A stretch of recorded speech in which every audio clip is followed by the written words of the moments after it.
I never thought I'd see the day my own reflection became my biggest enemy. We shared everything growing up, clothes, secrets, even the same heartbeat before we were born. But I never imagined we'd share my life's work, against my will. My name is Amelia, and this is the story of how my twin sister, Ava, stole not just my brand, but the very dream that defined me. It all began quietly, the kind of quiet that makes you uneasy but you can't explain why. My small fashion brand, Leah & Lace, had finally begun to rise. I'd been working from a tiny apartment studio, sketching till dawn, stitching till my fingers bled.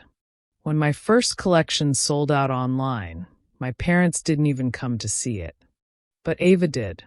She'd show up every few days, smiling that perfect smile. She'd say, "You're amazing, Leah. We should do something together one day." I didn't know that one day would come sooner than I expected and destroy everything I'd built. It started with a call from a client. "Hi, Amelia," she said. "Just wanted to congratulate you on your new store opening downtown." My heart skipped. "Store?" I asked. "Yes. Leah & Lace, the one by the mall. I saw the sign today." I froze. My studio was small, online only. There was no store, no expansion, no announcement.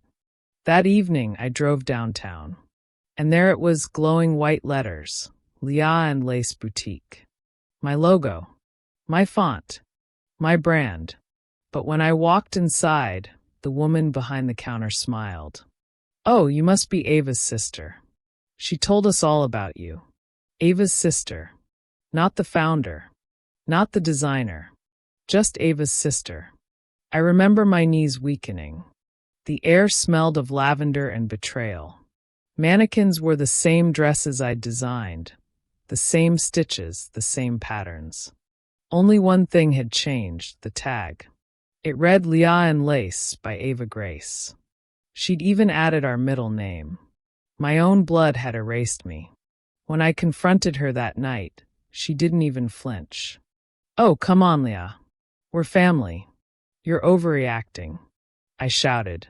"You stole from me, Ava. My brand, my identity."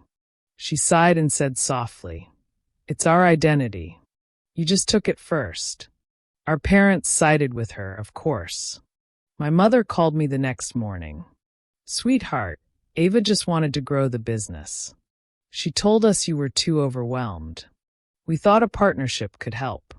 Partnership. That word burned. They had all conspired to make her theft sound like love.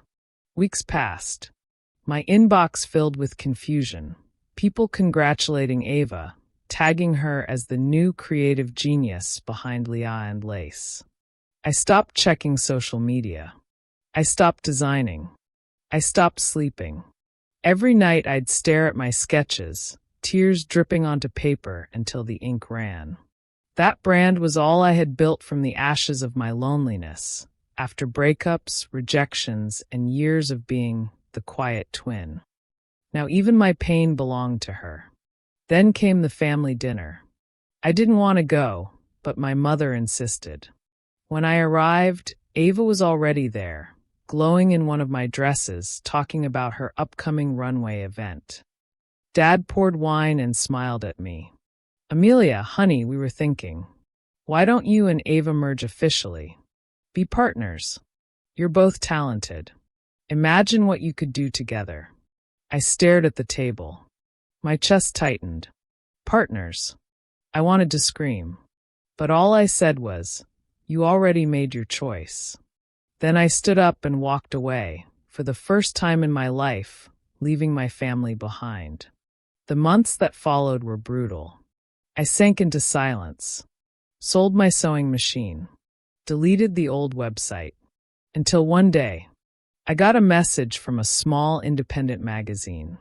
They said they'd discovered my old sketches online, the original ones Ava had claimed, and wanted to feature me for a story on artists whose work was stolen.